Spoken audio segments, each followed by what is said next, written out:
Meus irmãos, a gente vai continuar, já vai entrar o slide aí para vocês, a nossa série em Hebreus, falando sobre a perfeição de Jesus em Hebreus, e a nossa série se chama Sem Sombra de Dúvidas, porque Hebreus fala muito sobre a realidade da antiga aliança como uma sombra daquilo que viria a ser revelado plenamente, em essência, na nova aliança.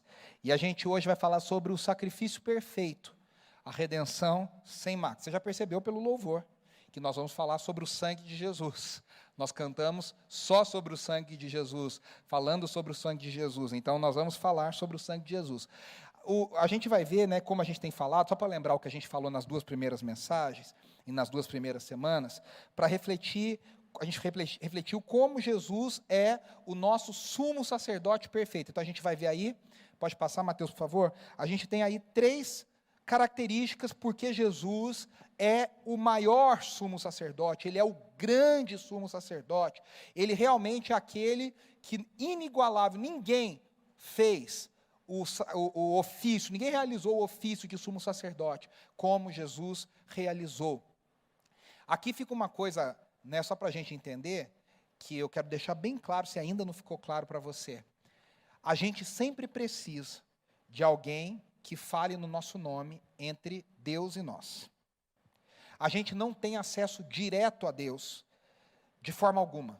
Sempre precisa haver um intermediador, sempre precisa haver alguém que ministra em nosso lugar, fala em nosso nome. Como hoje a gente tem uma procuração. O que é uma procuração? Um documento judicial que autoriza alguém a falar em nome de outra pessoa, né? Então, o sacerdote ele tem uma procuração dada pelos homens e reconhecida por Deus, para que ele fale com Deus em nome das pessoas e fale com as pessoas em nome de Deus.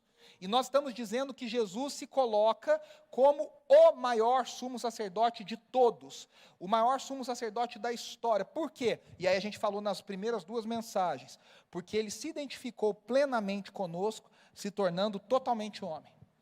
E aí até no nosso Reels lá no Instagram é esse trecho, né? Jesus não foi mais ou menos homem, Jesus não foi 50% humano, Jesus foi 100% homem, 100% humano. Ele se tornou igual a nós em todas as coisas. Mas cá entre nós, se Jesus fosse só humano, ele seria mais um para contar a história. Ele foi humano, e aí eu disse, né, para que ele sentisse as nossas dores, para que ele conhecesse as nossas limitações, para que ele soubesse o que significa ser carne, ser limitado. Aquele que era ilimitado se tornou limitado. Mas ele também é o maior sumo sacerdote porque ele é completamente separado de nós. Ele é completamente diferente de nós. Jesus nos representa porque ele morre como homem, mas ele nos salva porque ele também é Deus. Ele é santificado, ele é completamente diferente.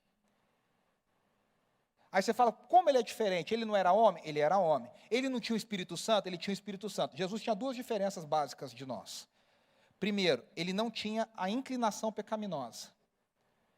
Nós nascemos, olha o Gustavo é um nenenzinho bonitinho, fofinho, querido, quietinho, mas é pecador. Ninguém vai ensinar ele a ser pecador. Ele nasceu sabendo. Está no gene dele. Em todos nós nascemos com pecado em nós. Jesus não nasceu com pecado nele. Jesus podia pecar, mas ele nasceu sem pecado e viveu sem pecado. E a segunda coisa que Jesus tinha diferente de nós é que ele tinha o Espírito Santo sobre ele sem medida. Romanos diz que todos nós recebemos alguma medida. É o Henrique que está ali na porta, ali, ó. Pode falar com ele, é isso. A gente recebe o Espírito Santo em alguma medida. Jesus tinha o Espírito Santo sem medida, por isso que Apocalipse fala que sobre ele estão os 7 Espíritos de Deus. 7 é o número que quer dizer perfeito. Jesus tem o Espírito Santo com perfeição sobre ele. No mais, ele é plenamente igual a nós, e ele é Deus totalmente.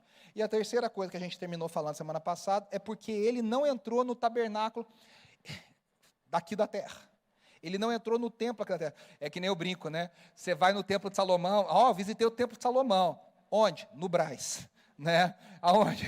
Fui fazer ali uma sacolada ali, fui fazer umas comprinhas e aproveitei e visitei o templo de Salomão. Nossa, em Jerusalém? Não, no Brás, né? Um negócio bem coerente, bacana, inteligente, né? Jesus não entrou em qualquer tabernáculo.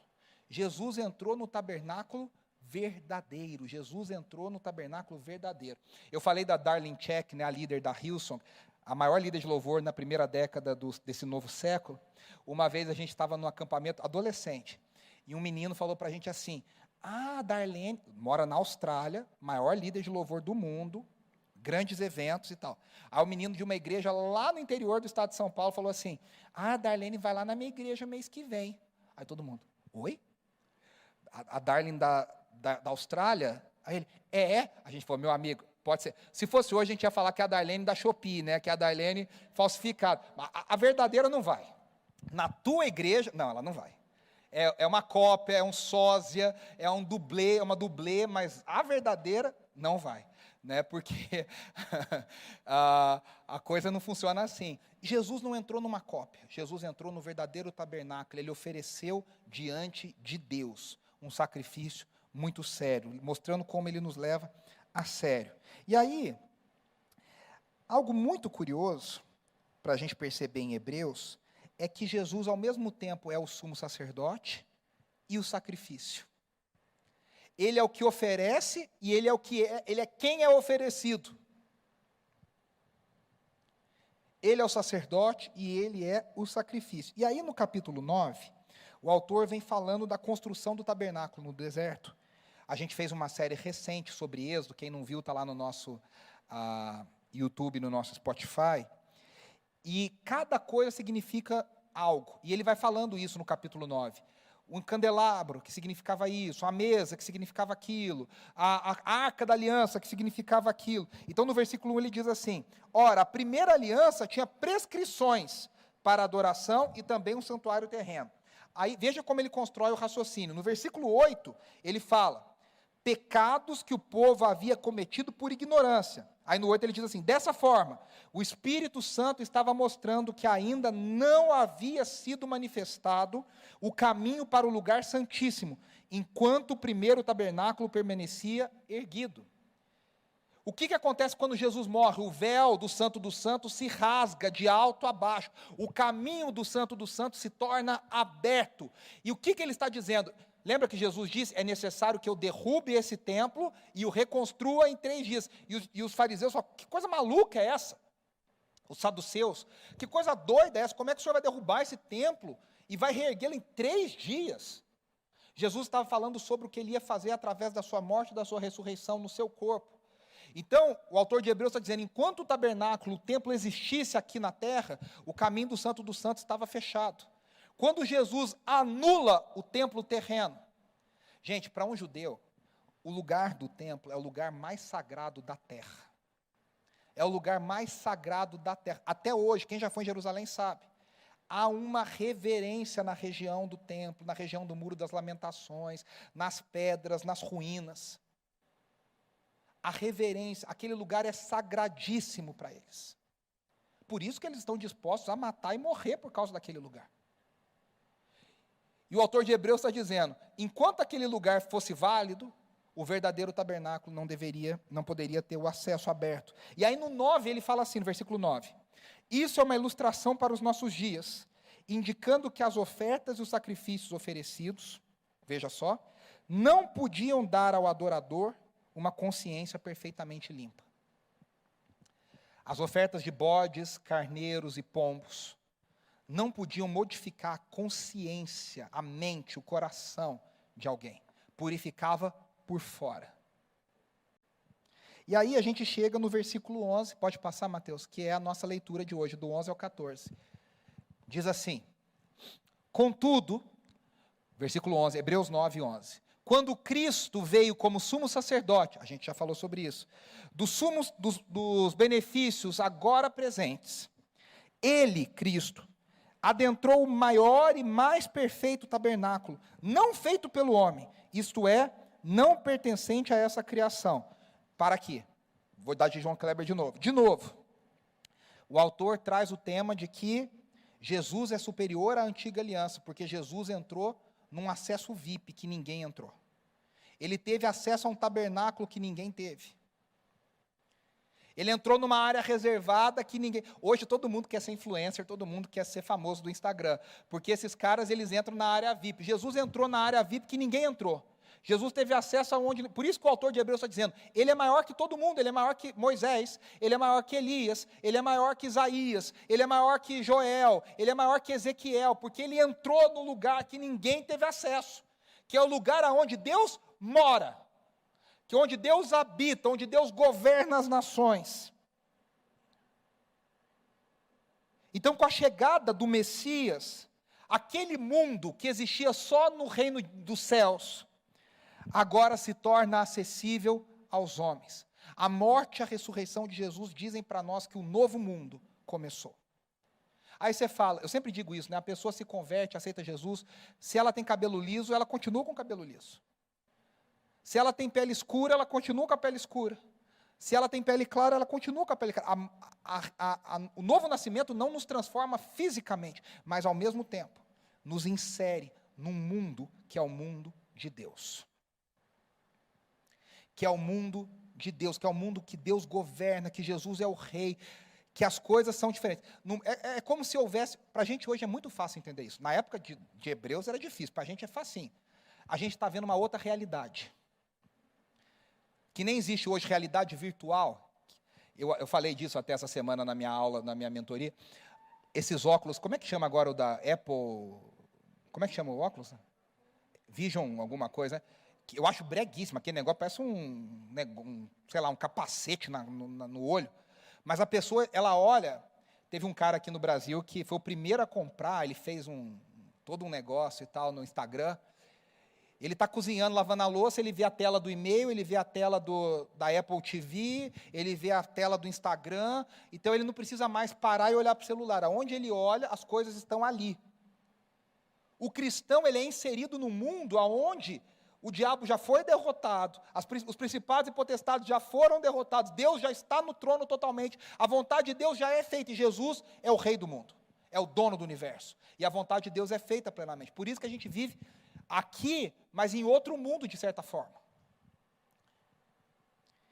Tudo isso está resumido nessa expressão que está aí no versículo 11.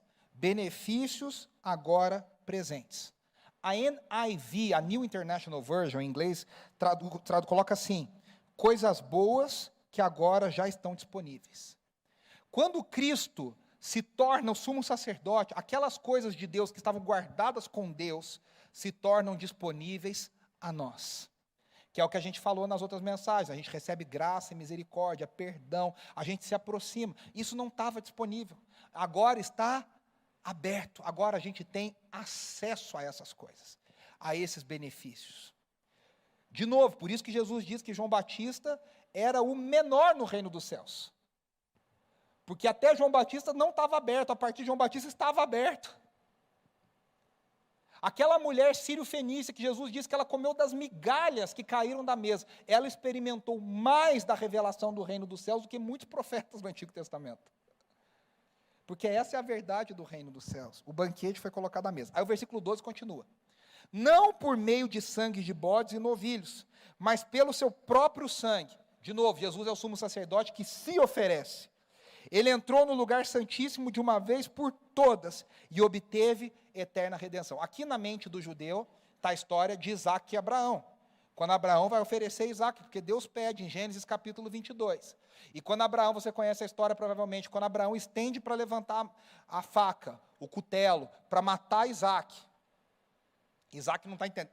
Na verdade, Isaac, eu tenho uma teoria, né? Não sei se é heresia, mas é uma teoria. Isaac já tinha 12, 13, 14 anos naquela época. Ele não era uma criancinha mais. Ele já tinha força. O pai tinha 100 e tantos anos. Se Isaac, percebendo que o pai estava amarrando ele, se quisesse, dava um chute no pai, empurrava e saía correndo. Eu tenho para mim que Isaac entendeu o que estava acontecendo e ele também quis se oferecer.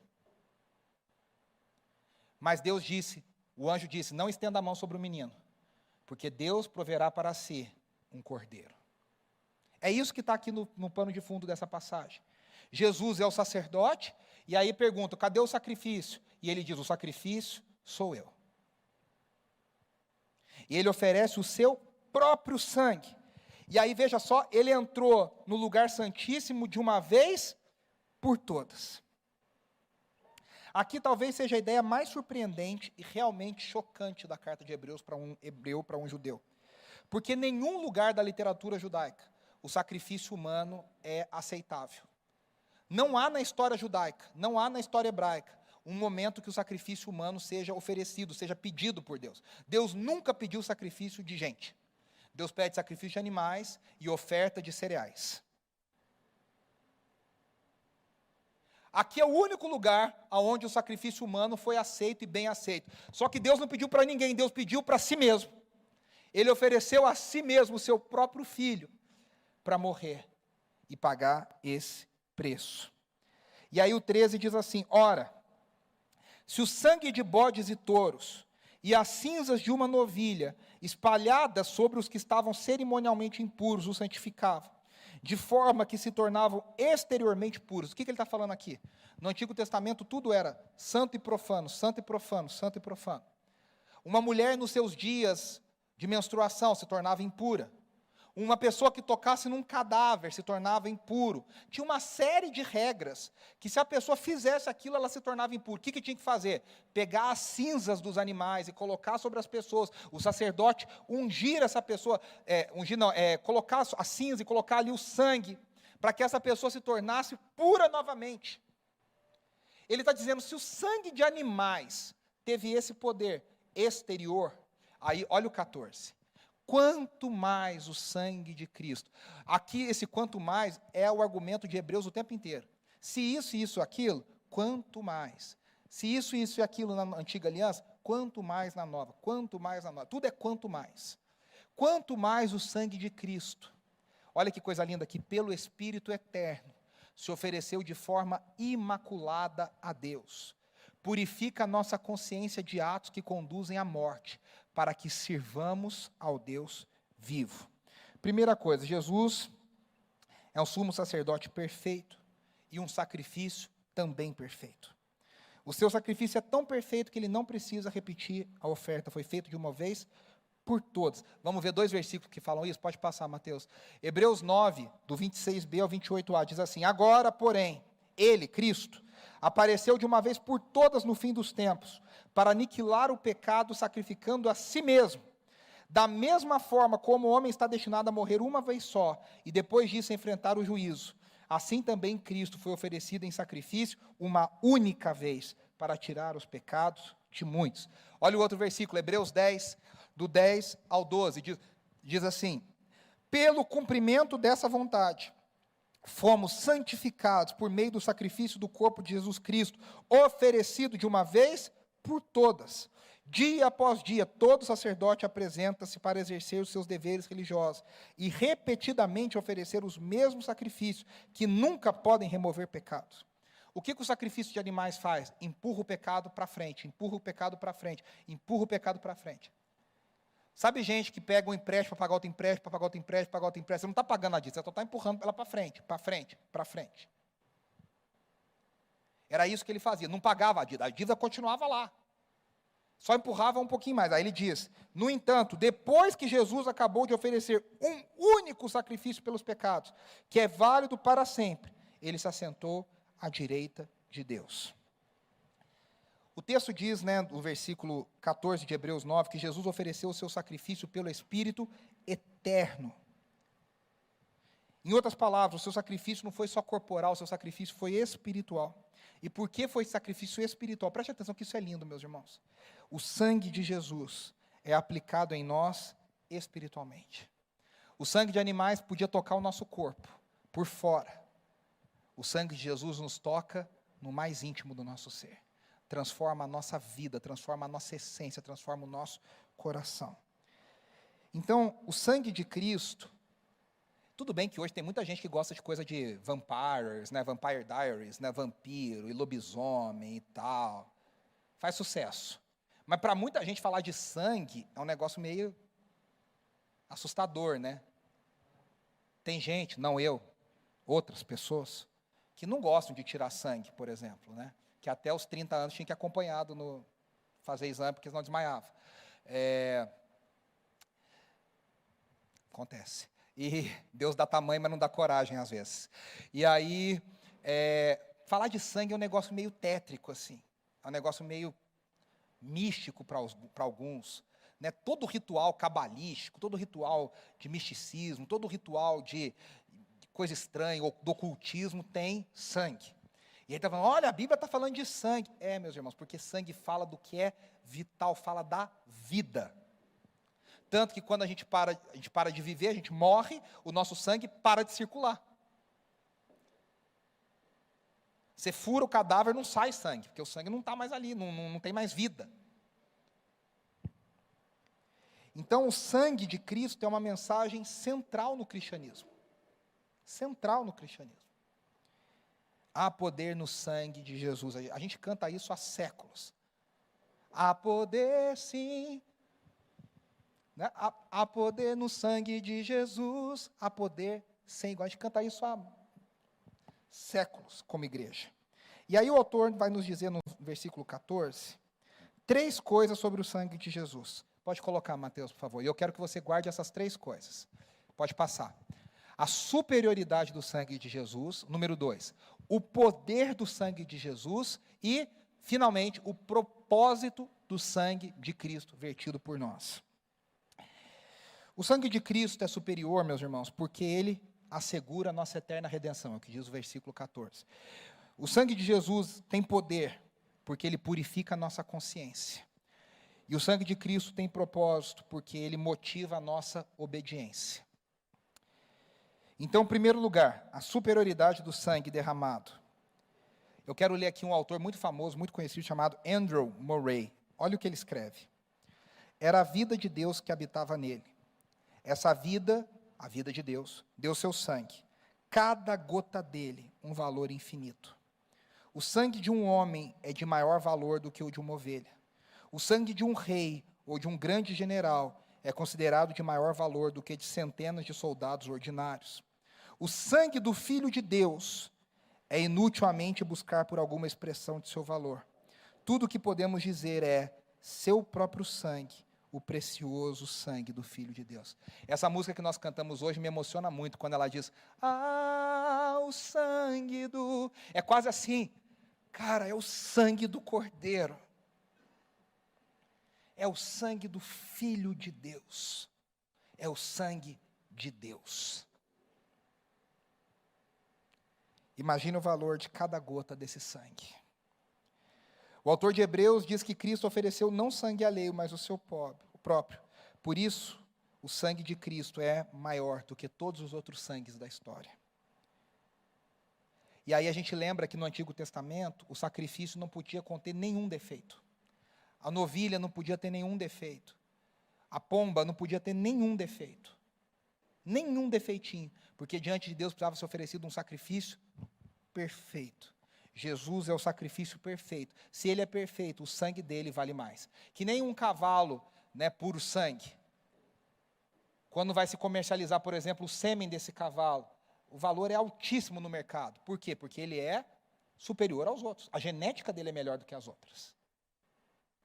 O sangue de Jesus tem maior valor do que todos os outros sangues, porque nele não havia pecado algum. E a redenção é eterna. Eu não sei se vocês prestaram atenção quando a gente leu em Hebreus 9, 26, que diz ele aniquilou o pecado. É tipo, não sobrou história do pecado para contar. Ele destruiu completamente, ele aniquilou o pecado. Ele acabou com o poder do pecado. Ele está citando aqui Jeremias 31, 34. Que diz que Deus iria nunca mais lembrar dos nossos pecados. Lá no versículo, no 10, 17, 18, diz assim, lá em Hebreus 10, 17, 18, ele cita Jeremias. Depois acrescenta, nunca mais me lembrarei dos seus pecados, nem das suas iniquidades. Assim, já que esses pecados são perdoados, não há mais necessidade de sacrifício por eles. Gente, esse argumento é lindo. O autor está dizendo o seguinte, se Deus esquece dos pecados, para que você precisa continuar oferecendo sacrifício se o pecado não existe mais? É uma coisa muito louca, porque em Cristo a gente continua pecando. A não ser que você já seja santo e eu não estou sabendo. Mas a gente continua pecando. Só que para Deus, em Jesus, o pecado já não existe, porque esse pecado já foi perdoado. Aí tem sempre, né, o Juquinha da sala, né, sempre o Joãozinho, lembra, a piada antiga era Juquinha, o Joãozinho. Tem sempre um que fala, se o pecado não existe, já foi perdoado, vamos pecar. Aí que está o grande truque, porque a pegadinha, porque quem pensa assim, convertido não é. Quem pensa assim, a mente, o coração não está alinhado com as Escrituras. Mas para Deus é isso que acontece. O meu pecado e o seu pecado, de agora, de hoje, não existe mais, porque ele já foi perdoado em Jesus. É uma máquina do tempo mais complicada que Dark, é um negócio tão doido, mas não existe. Então, para que você precisa oferecer sacrifício se ele não existe para Deus? Porque ele já foi perdoado. Isso da perspectiva de Deus. Da nossa, 1 João 1,9. Se confessarmos os nossos pecados, ele é fiel e justo para nos perdoar todos os pecados. Esses dias eu fiz uma versão de uma música do Matt Papa e do Matt Boswell, e eu quero ler a letra, que é lindíssima. Ela diz assim, olha. A gente vai cantá-la aqui na igreja. O coro fala, o verso 1 diz assim: o amor que não lembra de todo o meu pecar, o Deus que tudo sabe, não o quis contar. Ao mar ele lança sem nada lembrar, são muitos pecados, mas a sua graça é maior. Aí o versículo 2 diz assim, o verso 2: paciente ele espera o meu torto vagar, o Pai docemente me chama ao lar. Abraço o mais fraco e vil pecador, são muitos pecados, mas sua graça é maior. Aí o verso 3: quão rica bondade ele nos ofertou, pagou com seu sangue, a sua vida custou. Um preço tão alto eu não pude pagar, são muitos pecados, mas sua graça é maior. E o coro diz, glória a Deus, sua graça é maior. Maior que as trevas, ela é nova a cada manhã. São muitos pecados, mas sua graça é maior. Não há nenhum pecado que Deus não possa perdoar. Não há nenhum vale do qual Deus não possa nos tirar. Não há trevas tão grandes que Deus não possa acabar. Os nossos pecados são muitos, mas a sua graça é maior. Você pode dar uma glória a Deus por isso? Em segundo lugar, nós vemos o poder do sangue de Jesus. E esse poder é de purificar a consciência. O sangue dos animais agia por fora, o sangue de Jesus age por dentro. O que é a consciência? A consciência fala de nós mesmos. Ela comunica o que nós somos. Charles Spurgeon, o príncipe dos pregadores, quando estava pregando sobre esse texto, falou 3 coisas sobre a consciência. Ele diz, a consciência serve para termos um conhecimento dos atos passados pecaminosos, você ter consciência daquilo que você fez. Veja, Paulo era um homem transformado pela graça de Deus. Um apóstolo de Cristo, mas ele sempre dizia, porque o que eu fiz para a igreja do Senhor. Ele tinha consciência do seu passado pecaminoso. O grande hinista John Newton, que foi traficante de escravos, escreveu talvez o hino mais conhecido da história, Amazing Grace. E esse hino diz, né? Eu era cego, mas agora eu posso ver. A gente não esquece aquilo que Deus... A gente canta uma canção aqui que diz, pelo que fez, para eu cantar toda a honra e toda a glória, pelo que Ele fez, eu tenho que saber o que Ele fez, de onde Ele me tirou, onde eu estava, quem eu era sem Ele. A consciência nos lembra quem nós éramos sem Deus. A segunda coisa que a consciência faz é que ela nos dá um conhecimento da nossa natureza pecaminosa. Eu não sei você, mas se não fosse a graça de Deus, o nosso pecado não tem limite. Eu tenho uma cachorrinha, né, acho que todo mundo sabe, chama Suquita. É uma Shiba Inu, é uma cachorrinha pequenininha, e ela parece uma raposa. Até esses dias me perguntaram, nossa, você tem uma raposa? Eu falei, não, uma cachorrinha, mas ela parece uma raposinha e tal. Sei lá o que a pessoa pensou, mas perguntaram. Enfim. Aí ela é toda bonitinha e tal, mas quando ela chega perto de outro cachorrinho, ela gosta de rosnar. Aí a pessoa vem com o cachorro, ai, que gracinha, não sei o quê. Aí ela faz, e mostra os dentes. Ela não quer morder, ela quer rosnar, ela quer só mostrar que ela pode. A gente por fora é bonitinho, cheirosinho, limpinho, mas só nós, Deus e o diabo, sabemos o que a gente pode sem Deus. O quão podre nós somos, o quão pecaminosos nós somos. Cristo purifica a nossa consciência. Terceira coisa, a consciência é o nosso contato com o mal que há no mundo. A gente vê a injustiça, a gente vê a falta de misericórdia. E Cristo quer purificar para que isso não nos impeça de servir ao Senhor. Ele quer transformar o nosso ser. Ele quer dar um novo caráter para nós. Existe uma regra aí no mundo que diz que é a chamada lei de Gabriela, né? Que eu nasci assim, vou viver assim, vou morrer assim. Tem um ditado popular que diz que pau que nasce torto, morre torto. Mas com Cristo não é assim, meus irmãos. Com o Evangelho não é assim. Cristo transforma, Cristo muda a vida, Cristo muda o caráter. Era mentiroso, não é mais. Era violento, não é mais. Era irado, não é mais. Era invejoso, deixou de ser, porque Cristo nos transforma. Nos transforma. Hebreus 10, 14 diz assim: porque por meio de um único sacrifício, olha que lindo, Ele aperfeiçoou para sempre os que têm sido santificados. De novo, a gente lê a Bíblia sem prestar atenção. Esse versículo aqui é uma contradição nele mesmo. Ele aperfeiçoou para sempre os que estão sendo santificados. Mas como é que ele já aperfeiçoou se nós estamos sendo? Percebe como a gente lê a Bíblia sem ler? Sem prestar atenção? Ele está dizendo uma coisa que não faz sentido. Como é que ele aperfeiçoou para sempre se nós estamos sendo? Porque é isso, em Cristo nós já somos, mas nós precisamos conquistar isso a cada dia. Em Cristo nós já somos santos, nós já somos purificados, nós já somos glorificados, mas aqui nós precisamos conquistar isso a cada dia. E aí ele diz, o Espírito Santo, versículo 15 do Hebreus 10, também nos dá testemunho a esse respeito. Primeiro ele diz, olha que coisa linda, citando Jeremias de novo, esta é a aliança que farei com ele depois daqueles dias, diz o Senhor. Meus irmãos, isso aqui é de arrepiar. Porei as minhas leis no coração deles e as escreverei na sua mente. Deus está dizendo, a lei não vai ficar mais numa tábua. Como diziam os antigos, uma tábua. A lei agora vai ser escrita no coração. A lei vai ser tatuada por dentro. A lei vai estar na mente. A lei vai estar em nós. Não é uma coisa de fora, agora é uma coisa que faz parte de quem nós somos. É uma transformação total de quem nós somos.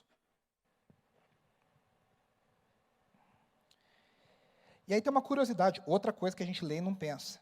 Como é que as nossas vestes podem se tornar brancas se nós somos lavados com sangue? Não existia Vanish. Sem propaganda, não somos patrocinados. Até podia ser porque é caro para burro. Como é que essa veste que é lavada no sangue se torna branca? É porque aqui tem uma citação do profeta Isaías, que diz que, embora os seus pecados sejam vermelhos como escarlate, eles se tornarão brancos como a neve. E aqui, embora tenha um Zé Mané que falou que isso aqui é racismo estrutural, não é. Isso é simplesmente uma figura para dizer que o branco, nesse caso, fala da purificação, da pureza da neve. É uma figura para mostrar que existe racismo? Claro que existe. Existe historicamente racismo? Claro que existe. Mas não nesse versículo. O versículo e o hino falam de algo que Deus, o próprio Deus disse. Eu vou tornar vocês tão puros, que vocês serão tão brancos, tão claros, como a neve é. Quem já foi na neve sabe, se bate o sol, você fica cego. Porque a neve reflete muito a luz, de tão branca que ela é. Por isso que você usa um óculos especial para proteger os seus olhos. E a terceira coisa é o propósito que o sangue de Cristo nos dá. Ele diz, ele purifica as nossas consciências para que nós sirvamos ao Deus vivo. Eu e você somos transformados. E agora transformados, o nosso foco muda. Você e eu, antes de sermos transformados, qual que é o nosso foco? Eu. Quando nós somos transformados por Deus, qual passa a ser o nosso foco? O outro. Para fora de mim. Para fora do eu, desculpa a expressão ruim, mas é só para mostrar, o outro que não sou eu. Então, o sangue de Cristo que nos transforma, que purifica o nosso interior, que muda o nosso caráter, nos coloca em serviço em direção ao outro, para que nós sirvamos ao Deus vivo. Somos todos sacerdotes. A palavra servir é do verbo latrem, que é usada para o sacerdote. É o que faz o serviço de sacerdote. O que o autor de Hebreus está dizendo agora é o seguinte: não há só uma tribo mais sacerdotal. Agora todo o povo de Deus é chamado para oferecer os seus serviços, para oferecer os seus talentos, para oferecer a sua vida diante do Senhor. Eu e você somos chamados na totalidade para oferecermos as nossas vidas diante do Senhor. E ao contrário dos sacerdotes do Antigo Testamento, a gente não fica atrás da cortina. A gente não fica se tremendo todo com cordinha no pé. A gente entra no verdadeiro Santo dos Santos, no nome de Jesus, pelo novo e vivo caminho. E a gente se coloca diante do Senhor, e a gente não tem medo, porque a gente não está no nosso nome, a gente está no nome de Cristo Jesus. E nele nós já somos santos, e nele nós já somos purificados, e nele nós já somos perfeitos. Nele nem gordo eu já sou magro, já tenho o corpo glorificado. Aleluia. A Luana vai ficar desempregada no céu, a gente não vai ter ruga. Pele maravilhosa, de bebê. Não vai ficar careca, glória a Deus, para os irmãos aí que sofrem com isso. Nele nós já somos transformados. Só que nós encontramos graça e misericórdia. Aí a gente olha para o próximo e a gente quer compartilhar essa boa nova. A gente quer compartilhar esse mundo, a gente quer que as pessoas façam parte desse mundo, onde a justiça reina, aonde o amor reina, aonde as pessoas são curadas, aonde as pessoas são saradas, aonde as pessoas se amam. E se amam sem motivo para se amar. Se amam simplesmente porque elas têm o mesmo irmão mais velho, Jesus Cristo, e têm o mesmo Pai, o nosso Senhor. E a gente compartilha do amor uns com os outros, a gente abre a nossa casa, a gente abre a nossa mesa, e a gente faz coisas que as pessoas não entendem. Porque a gente foi colocado pelo sangue de Jesus em serviço ao próximo, para olhar para o outro. E eu quero encerrar, meus irmãos. Queria chamar aqui o Stanley, chamar a banda para a gente cantar uma canção para terminar. Pode ser a Digna ao Senhor, se quiser. Ou pode ser o sangue de Jesus, que foi o sangue, vocês que sabem. Se você quiser fechar os seus olhos, eu quero só lembrar aqui alguns desafios para nós em cima dessa palavra. Ao considerarmos o sacrifício perfeito de Jesus, o sangue perfeito, sem mácula, sem mancha, nós somos desafiados a viver de maneira transformada pela graça que Cristo nos oferece. O que eu e você devemos ter, meus irmãos? Gratidão profunda. A gratidão de que o preço pago foi muito alto, para que eu e você tivéssemos esse acesso a esse sangue. Você de olhos fechados mesmo, toda vez que eu vou fazer exame, o nosso plano, graças a Deus, dá acesso a um laboratório muito bom. Muito bom. E toda vez que eu estou lá, eu agradeço a Deus e falo, num país que tem tanta gente que não tem acesso. E a gente ora para que cada vez mais pessoas tenham acesso. Obrigado, Senhor, porque eu tenho acesso a esse lugar aqui, para tirar sangue. Imagina a nossa gratidão a termos acesso ao lugar mais especial do universo, para recebermos do sangue de Cristo Jesus.